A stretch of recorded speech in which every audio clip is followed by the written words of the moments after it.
बिस्मिल्लाहिर्रहमानिर्रहीम, अस्सलाम वालेकुम। आप देख रहे हैं व्यूज़ मैटर। मैं हूं मुर्तज़ा डार। आपके साथ आज दो अहम खबरें डिस्कस करनी है। पहली खबर जिसका मैंने आपसे जिक्र करना है उसका ताल्लुक सऊदी अरेबिया से है। सऊदी अरेबिया ने 17 साल के एक बच्चे को फांसी चढ़ा दिया है जिसका ताल्लुक शिया कम्युनिटी से था। इस शख्स से, इस बच्चे से क्या डर था सऊदी अरेबिया को, आज इस पर बात करेंगे जिस वजह से उसने उसको फांसी पर चढ़ा दिया। दूसरी आज जिस चीज़ पर बात करेंगे उसका ताल्लुक है इराक से। क्या इराक जौहरी हथियार बनाने जा रहा है? ये एक बड़ी खबर है जो रिपोर्ट की गई है, एक बड़ी इंफॉर्मेशन है जो सामने आई है, इस पर भी आज बात करेंगे। पहली खबर से अपनी इस वीडियो का आगाज़ करते हैं। सऊदी अरब ने एक 17 साल बच्चे जिसका नाम मुस्तफ़ा बिन हाशिम बिन ईसा दरवेश है, इसको फांसी चढ़ा दिया है। इस बच्चे का ताल्लुक शिया कम्युनिटी से है।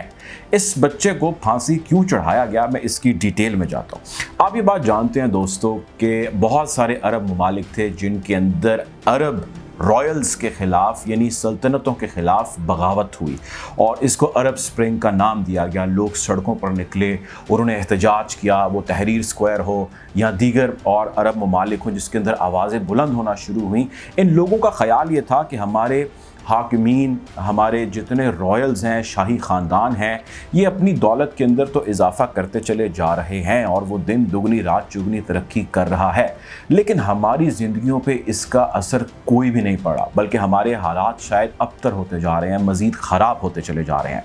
सो इन मोनार्कीज़ का ख़ात्मा होना ज़रूरी है। डेमोक्रेसी यानी जमहूरियत का आना वक्त की अहम ज़रूरत है और तमाम लोगों के लिए चीज़ें यकसर होनी चाहिए, एक जैसी होनी चाहिए और इस गैप को, इस डिस्पैरिटी को ख़त्म होना चाहिए। इस वजह से लोग सड़कों पर निकल आए और एहतजाज हुए। लोगों को कुछ हद तक कामयाबियाँ भी मिली, बहुत सौ को नाकामयाबी मिली। इसी किस्म की आवाज़ सऊदी अरेबिया में भी उठी। आप जानते हैं कि सऊदी अरेबिया में बड़े सख्त कवानीन हैं, वहाँ पर रॉयल सेटअप या रॉयल निज़ाम खासा सख्त है और सज़ाएँ बड़ी सख्त हैं वहाँ पे। 2015 में ऐसी आवाज़ें उठना शुरू हुई, ऐसे एहतजाज हुए जिसके अंदर लोग रॉयल फैमिलीज़ के ख़िलाफ़ सड़कों पर निकल आए और उन्होंने कहा कि जी आप डेमोक्रेसी लाएँ, यहाँ पे लोगों को मसावी हुकूक दें और हमारे प्रॉब्लम्स जो हैं उनका ख़ात्मा किया जाए और इस किस्म का सेटअप यहाँ पर नहीं चलना चाहिए। ये स्लोगन था जिसकी वजह से लोग सड़कों पर निकले। अब इस सारे मामले में सऊदी अरब ने बहुत ज़्यादा सख्ती की। सऊदी अरब ने उन लोगों को पकड़ा जो सड़कों पर थे और उन लोगों को भी पकड़ा जो सड़कों पर नहीं थे, लेकिन उनके कहने पे या उनकी ईमा पे बहुत सारे लोग सड़कों पर आ जाते थे। अब इस सारे मामले के अंदर ये जो बच्चा उस वक्त जिसकी उम्र 17 साल थी, अब ये 2015 में उसको पकड़ा था, अब उसकी उम्र तकरीबन जो है वो कोई 26 साल 25 साल के करीब इसकी उम्र थी जब इसको भी आज ही फांसी चढ़ाया गया है। लेकिन यह बात आप जानते हैं, हमारे बहुत सारे दोस्त इस पे अबूर भी रखते हैं कि आप जब भी किसी जुर्म के मुर्तकिब होते हैं, आपकी वो उम्र या आपके उस वक्त के जो चीज़ें होती हैं, आप खदो खाल होते हैं, आपके अहवाल होते हैं, वो तमाम उस वक्त की चीज़ें आप पे लागू होती हैं, ना कि हालिया या मौजूदा होती हैं। बहरहाल मुस्तफ़ा बिन हाशिम बिन ईसा दरवेश को फांसी चढ़ा दिया गया। इसके वालिदैन को भी इसके बारे में मुतला नहीं किया गया, अनजाने में उनको रखा गया और उनके वालिदैन ने इस ख़बर को देखा एक टेलीविज़न के ऊपर। अपने अखबारात के अंदर ये ख़बर जब आई, रिपोर्ट हुई, तो उनको पता लगा कि उनके बच्चे को फांसी पर चढ़ा दिया गया है।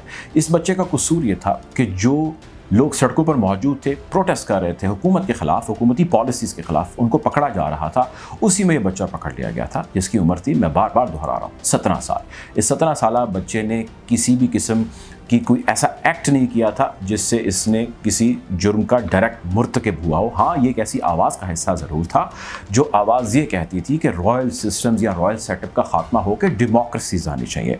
सऊदी अरब ने इसको इंसाइटमेंट करार दिया। सऊदी हुकाम ने कहा कि जी हुकूमत रियासत के ख़िलाफ़ ये बगावत है, ये अमल किया जाना एक ऐसा अमल है जो डीरेल कर देगा हमारे सिस्टम को और हम किसी भी किस्म की बगावत को पसंद नहीं करेंगे। इसी वजह से शेख आयतुल्लाह निमर अल निमर की शहादत भी की गई। 2015 में यह वाक़या हुआ, उनको पकड़ लिया गया और 2016 में आयतुल्लाह शेख निमर अल निमर को फांसी पर चढ़ा दिया गया, शहीद कर दिया गया। उनकी शहादत क्यों हुई, इसकी बहुत सारी डिटेल्स हैं।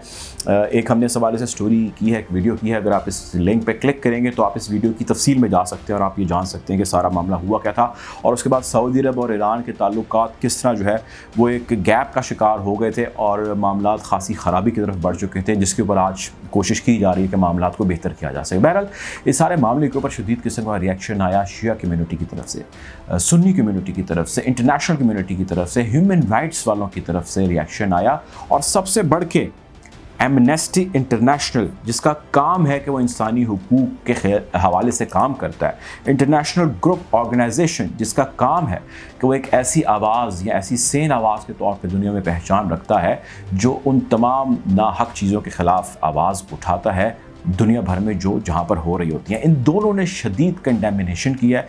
इन दोनों ने वाशगाफ अल्फाज में अपनी स्टेटमेंट्स में इस चीज़ का ऐलान किया है कि सऊदी बर्बरियत इस बच्चे के ख़िलाफ़, जो कि एक माइनर है, जिस पे कवानीन फांसी के नहीं लागू होते, जिसको कोई और सज़ा दी जा सकती थी और इसकी ज़िंदगी बख्शी जा सकती थी, सऊदी अरब ने एक खुल्लम खुल्ला जुल्म किया है। इसको शदीद कंडेमिनेशन ईरान की जानिब से भी आई है। ईरान ने वाशगाफ अंदाज में सऊदी अरब से अपना एहतजाज रिकॉर्ड कराया और उन्होंने कहा कि अगर आप यूं ही बच्चों को फांसियाँ देंगे, मौत के घाट उतारेंगे, सिर्फ इस वजह से कि वो ऐसे एहतजाज का हिस्सा थे, उसमें पार्टिसिपेट कर रहे थे, लोगों के साथ चलते जा रहे थे, कि वो जो जानते भी नहीं थे, उनको शायद इल्म भी नहीं था या उनकी इतनी अकल भी नहीं थी, क्योंकि वो बच्चे थे।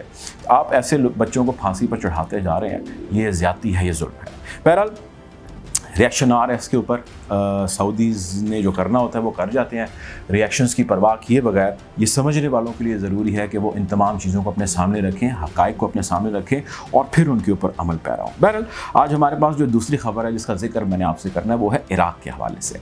आप ये जानते हैं कि ईरान के जौहरी हथियारों को लेकर इस वक्त बड़ी गड़बड़ चल रही है।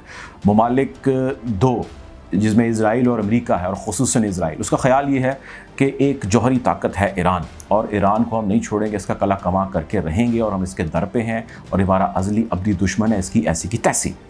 इसी असना में इराक़ सामने आ जाता है और इराक़ के एनर्जी कमीशन के सरबराह एक बयान देते हैं और वो ये कहते हैं कि 8 नए न्यूक्लियर रिएक्टर्स हैं जिस पे इराक़ काम शुरू करने जा रहा है। $40 बिलियन इसका तखमीना लगाया गया है। रूस और साउथ कोरिया हमारे इस मामले में मददगार होंगे। 20 मकामात का जायज़ा ले लिया गया है और साथ ही वो ये एक रीज़न देते हैं, चूँकि वो उसको पब्लिकली अनाउंस कर रहे हैं, वो ये कहते हैं कि इसका मकसद बिजली की पैदावार, रिसर्च एंड डेवलपमेंट प्रोजेक्ट्स हैं।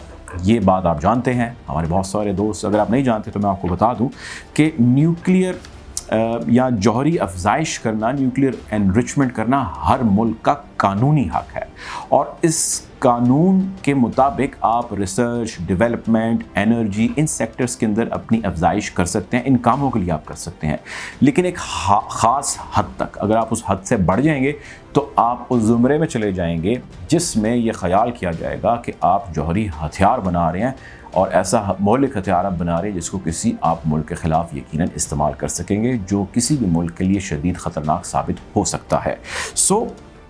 इस सारे मामले पे एक रिएक्शन आया और इज़राइल ने इसको बड़ा एग्रेसिवली रिएक्ट किया है और उसने कहा है कि ये सारा project, plan, mission, vision Iran का है। ये जो भी बिजली, डेवलपमेंट, रिसर्च के हवाले से ख़बर दी जा रही है सारी बोगस है, ये झूठ पर मबनी है। इराक़ कोई ऐसी रिसर्च नहीं करना चाहता, ना वो एनर्जी के लिए फ़िक्रमंद होना चाहता है। 2003 से ऑनवर्ड शदीद किस्म का एनर्जी का, खुसूसन बिजली का बहरान है इराक़ में। इराक़ को इससे पहले ख़याल नहीं आया, ऑल ऑफ सडन इराक़ को ये ख़याल क्यों आ गया है? बहुत सारे इफ़्स एंड बट्स और बहुत सारे सवालात, बहुत सारे ऑब्जेक्शंस, क्वेश्चंस इज़राइल ने उठा दिए हैं और इज़राइल इस वक्त ये रेफ़र कर रहा है मामला अमेरिका को और उसको कह रहा है कि भाई तुम तो ईरान के साथ JCPOA में जा रहे हो, उनको जौहरी मुआहदे में ला रहे हो, उनके दोस्त बन रहे हो। हम तुम्हें कह रहे हैं कि ईरान के पास जौहरी हथियार है, ईरान ने ही जो है वो सारे जौहरी मामलात गड़बड़ कर रखे हैं इस खित्ते के अंदर। ईरान आपसे झूठ बोल रहा है। अभी ईरान वाला मामला सॉर्ट आउट नहीं हुआ तो इराक़ की जानिब से भी एक ऐलान आ गया और ये इराक़ का ऐलान भी बिकॉज ऑफ ईरान है।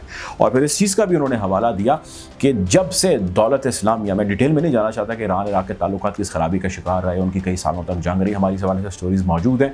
अगर आप इन वीडियोज़ की डिटेल में जाएंगे तो आपको इस हवाले से समझ आ जाएगी। हमने एक स्टोरी की थी, इस लिंक पे आप क्लिक कीजिएगा। But anyways, to cut it short, अब दोनों ने दौलत इस्लामिया का खात्मा किया और इसके अंदर जो कलीदी किरदार अदा किया वो जनरल कासिम सुलेमानी ने, शहीद ने अदा किया।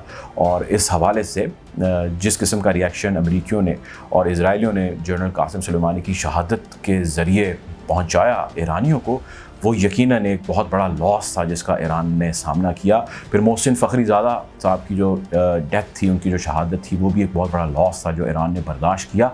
इस सब का मकसद ये था कि वो इन शख्सियात को या इनका ख़ात्मा ना करें, बल्कि वो इस सोच का ख़ात्मा करें जो इस जानिब बढ़ रही है। तो ईरान की जो सोच जो बढ़ती चली जा रही है, तक़वियत पाती चली जा रही है, वो उसके अलाइंसेस हैं, वो उसकी दोस्तियाँ हैं, जो ऐसे वो मुल्कों और ऐसे नेटवर्क्स के अंदर करता चला जा रहा है जो अमेरिका और इजराइल के लिए शदीद परेशानी है, जिसकी एक मिसाल इराक़, जिसकी एक मिसाल पाकिस्तान, जिसकी एक मिसाल चाइना, जिसकी एक मिसाल रूस है।